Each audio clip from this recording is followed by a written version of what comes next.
Nous sommes à Morin sur le Crop Circle. Ah oui. On vient d'essuyer 2 heures d'orage de ouf là, mais là il y a une petite éclaircie, on va essayer de voir si on voit quelque chose avec des images et de la couleur avec la caméra. Et c'est quoi un crop circle? Un crop circle, c'est un dessin qui apparaît dans un cercle de culture, dans un champ, et on ne sait pas vraiment qui l'ait fait. Bon, il y a des faux bien sûr, comme beaucoup partout dans le monde, et ici il semblerait que d'après le dessin que j'ai pu voir, il m'a l'air crédible. Donc l'hypothèse, on ne sait pas trop.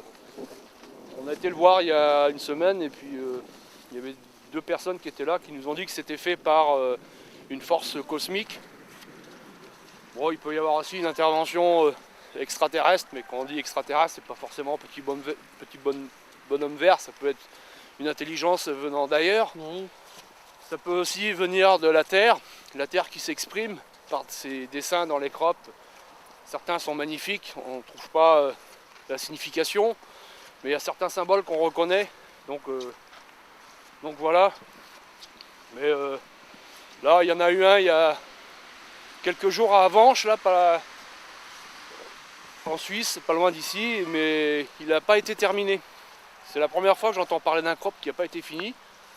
Et les ronds n'étaient pas vraiment ronds, donc je suppose que ce sont des gens qui l'ont fait. Mais celui-ci, je ne suis pas certain. Il est trop parfait. Et les seules images qu'on a prises du ciel, c'est à l'aide d'un...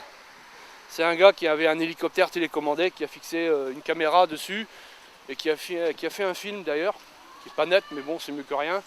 Et je l'ai mis sur la taverne, dans la rubrique le Crop Circle, agroglyphe. Donc là, on est en juillet, fin juillet, et certainement il y en aura d'autres qui apparaîtront en Suisse. Et c'est étonnant parce que le 15, on disait avec Isabelle qu'il n'y en avait pas ici depuis l'année dernière. Et miraculeusement, le lendemain, il y en a eu un, celui qui est derrière nous là. Bon, on ne peut pas le voir parce que on n'a pas d'endroit pour le voir assez nettement, mais bon. Et cela, ça fait pas penser un peu au film Le Cygne? Voilà, dans le Cygne, il y a un message. C'est que dans tous les films, il y a des messages. C'est vrai que dans ce film-là, on voit des extraterrestres vilains, assez grands, avec des grosses mains, qui sont là en fait qui nous veulent pas que du bien.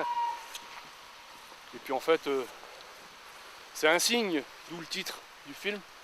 Et bon, c'est vrai que par la suite, ce réalisateur qui a fait des bons films, je pense qu'il voulait nous passer un message et le message il est passé. Hein.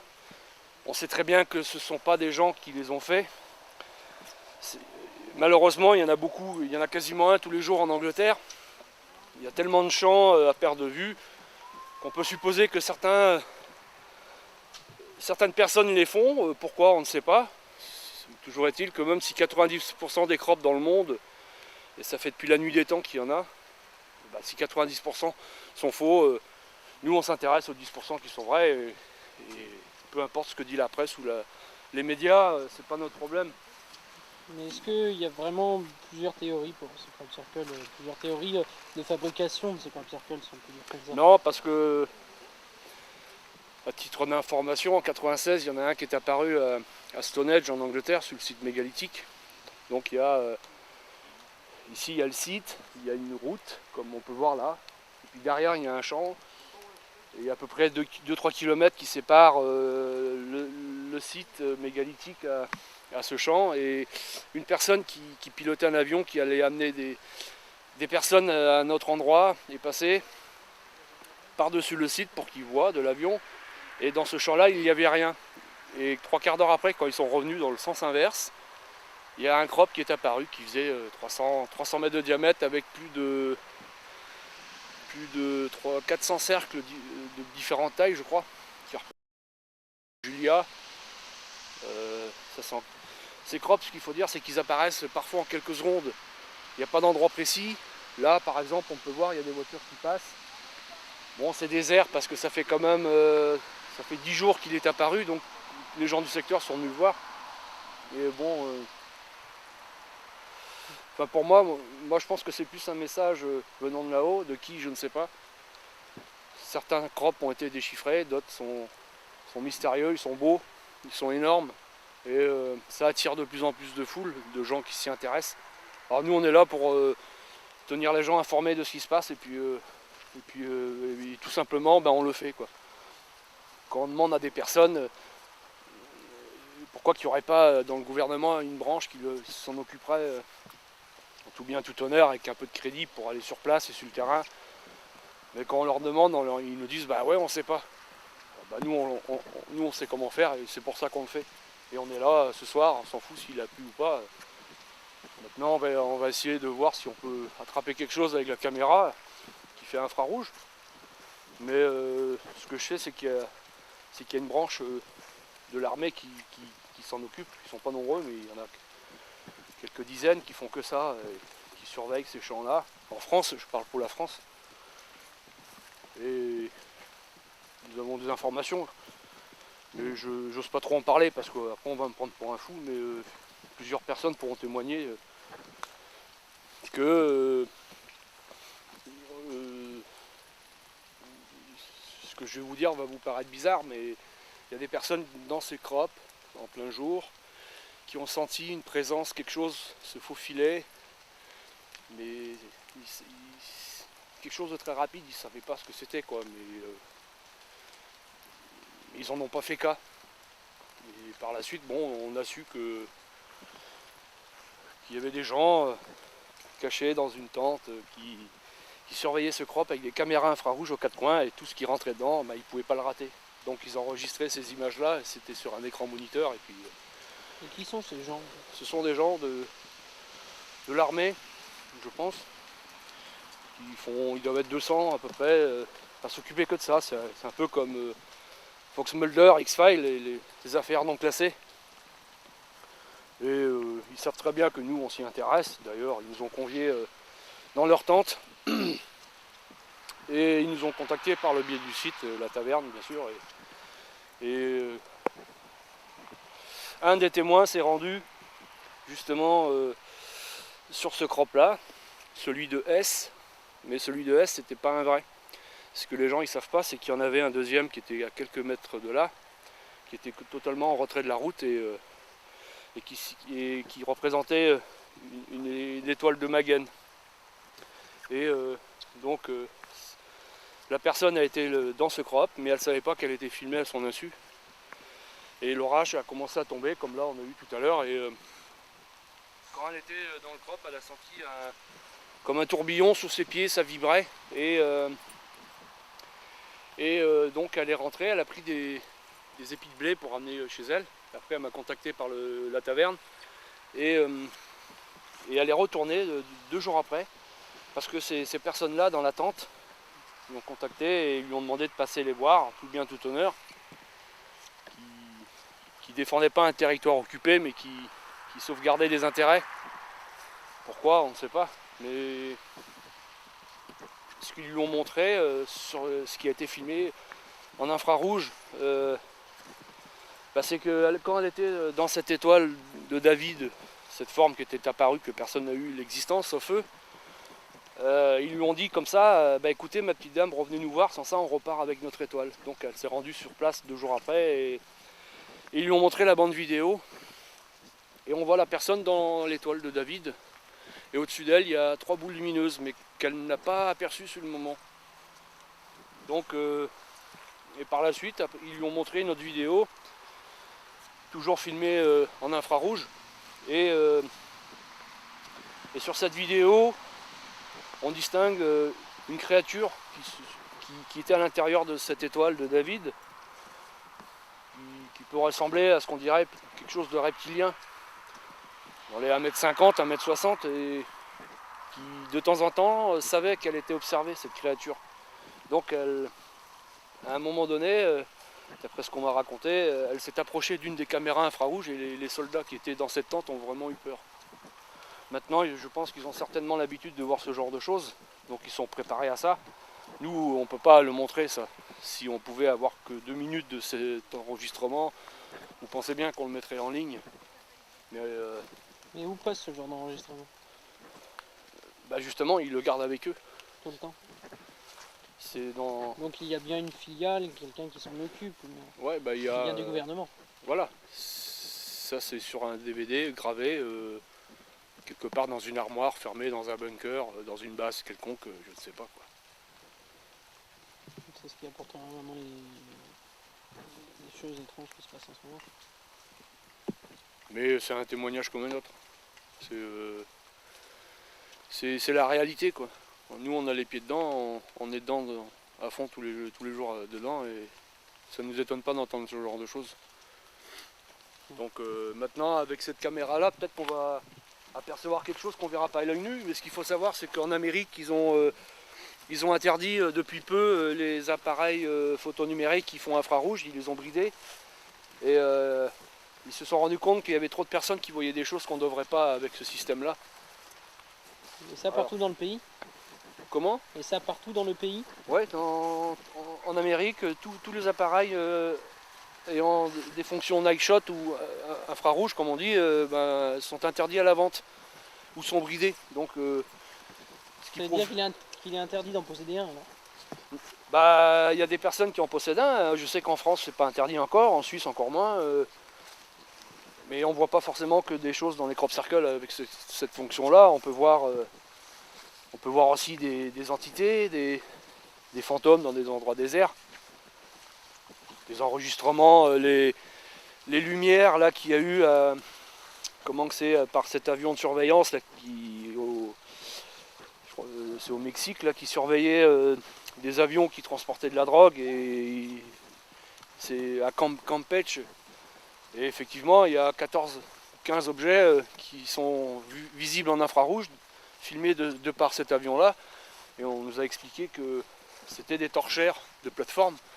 Mais quand on regarde bien, c'est prouvé que ce n'est pas du tout des feux de torchères dans le golfe du Mexique. C'était bel et bien des objets. J'ai vu un film d'une durée de 3/4 d'heure ou 1 heure. Et je peux vous dire que c'est impressionnant quoi. Donc maintenant on peut montrer ça sur la télé, on dit bon c'est ok, c'est des torchères, d'accord, on n'en parle plus, point barre, on passe à autre chose.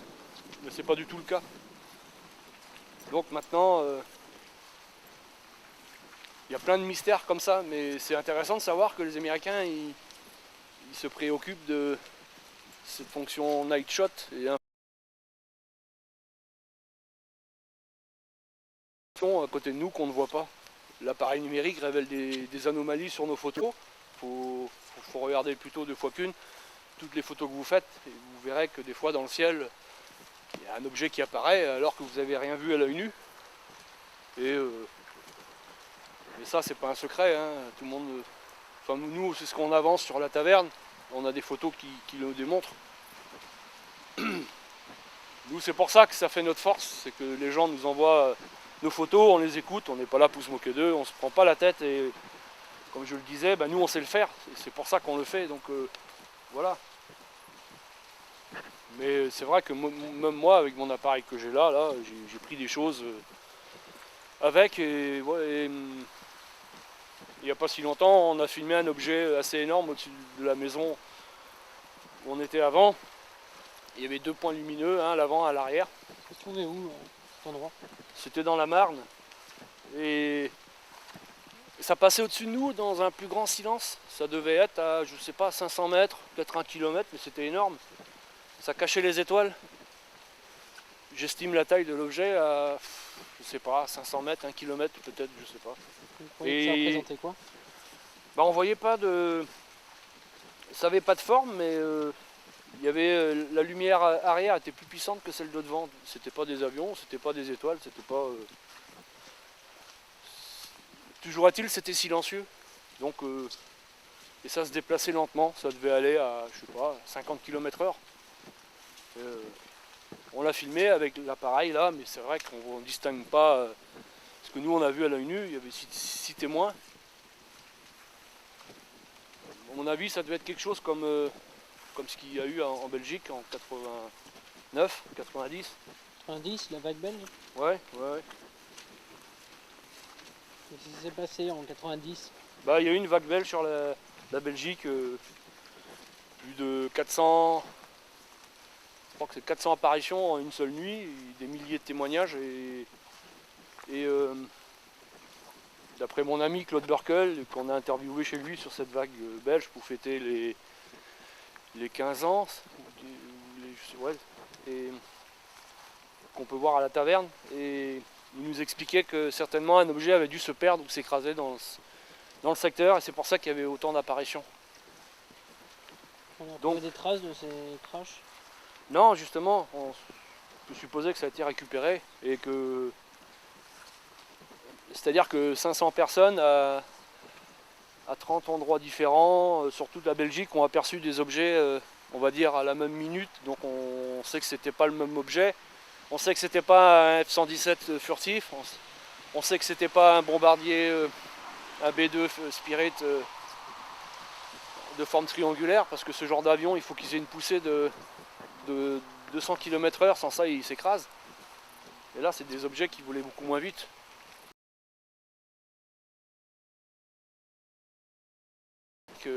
Qui a vu cet objet triangulaire au-dessus de sa maison.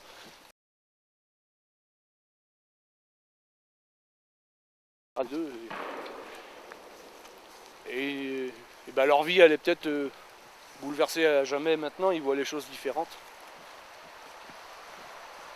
C'est comme ça change, on peut avoir un accident de voiture, après on a une autre vision des choses. Notre vie est transformée. Mais on Dire pourrait. que eux maintenant sont habitués, mais sont changés à quel point? De quelle sorte? Bah, ils sont plus réceptifs, ils écoutent plus autrui, ils sont plus ouverts à toutes ces choses-là. Et bon. Et puis, bah, au moins ils écoutent quand il y a un témoignage ou quelqu'un qui en parle, ils se moquent pas. Et puis bon, c'est comme ça. Donc pour les crops, ben, nous souhaitons qu'il y en ait encore d'autres qui apparaissent dans le secteur et puis on essaiera de les filmer. Oui, donc là on n'arrête pas de tourner autour du champ depuis tout à l'heure, mais où on se trouve en ce moment? Là, on est en Suisse, à Morins, c'est à peu près à 20 km de Lausanne. Et puis, voir. Est-ce qu'il y a d'autres apparitions de crabes à côté crabes? Est-ce qu'il y en a eu d'autres à part celui-là? Bah, il y en a eu un qui est apparu, c'est mardi. Parce que là, on est samedi soir. Il y en a un qui est apparu mardi, je crois, ou mercredi. Pas loin d'ici. Mais ça représente deux ronds qui ne sont pas terminés, qui ne sont pas vraiment ronds. Et puis une espèce de ligne sinueuse entre les deux ronds. Mais il n'a pas été terminé. C'est la première fois que j'entends ça. Et pour moi, c'est pas un vrai, quoi. Et je vois pas là du tout l'intérêt de publicité fait par ces personnes-là. Pourquoi? Ici, regardez, il n'y a rien à voir. Hein. Il n'y a pas de parc de loisirs dans le coin. Il n'y a pas de... Les montagnes sont beaucoup plus loin. Enfin, c'est vraiment un endroit désert, quoi. Donc, on ne comprend pas trop.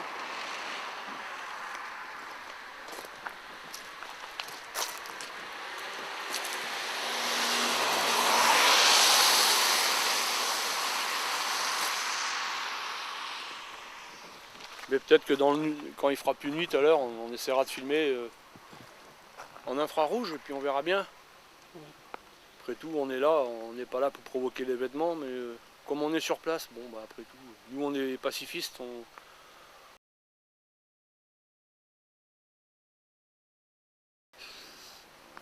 partira pas en courant, on sera là, on essaiera de comprendre. Et, en tout cas, on n'est pas devant on n'est pas devant le feu de cheminée, devant la télé, soir, regardez, il y a l'orage, il pleut. Ça fait 2 heures qu'on est dans la voiture parce qu'il pleuvait. Bon là, il y a une petite accalmie, ça nous a permis de filmer un peu là. Mais l'orage, je sais pas ce qui se passe là, il y a vraiment quelque chose comme s'il voulait pas qu'on filme ou il va peut-être se passer quelque chose, je sais pas, mais en tout cas, il fait super beau. Il faisait super beau quand on est arrivé, 10 minutes après. Une fois que je suis sorti du crop, ça a été la catastrophe. Il y a eu des grêlons, tout est inondé ici. Donc on essaiera de voir ça tout à l'heure de toute façon. Ouais, on va essayer. Quand il fera un peu plus nuit, c'est ça? Ouais, on va essayer de voir ça tout à l'heure. Bon. Là, il y a encore un peu de lumière, donc on va attendre. Mais après, on essaiera de vous montrer ce que c'est de filmer en infrarouge. Puis comme ça, vous nous verrez d'une autre façon et peut-être qu'on verra quelque chose d'intéressant. Alors sur ce, à tout à l'heure, Tyrone. A tout à l'heure. Hein. Peu de temps après, en reprenant l'interview, un éclair illumine le champ. C'est là que nous voyons quelqu'un à l'intérieur, agenouillé, me faisant c'est quoi. Ange USA et moi décidons d'aller l'interviewer afin de savoir ce qu'il fait là et lui demander pourquoi il est là surtout. Mais nous devons vite déchanter car le champ en question étant tellement imbibé d'eau et la pluie retombant d'efforts, nous décidâmes d'arrêter notre enquête là et l'interview par la même occasion. Cette personne par la suite repartit en voiture, mais avant nous remarquons qu'elle a noté avec soin nos numéros de plaque d'immatriculation.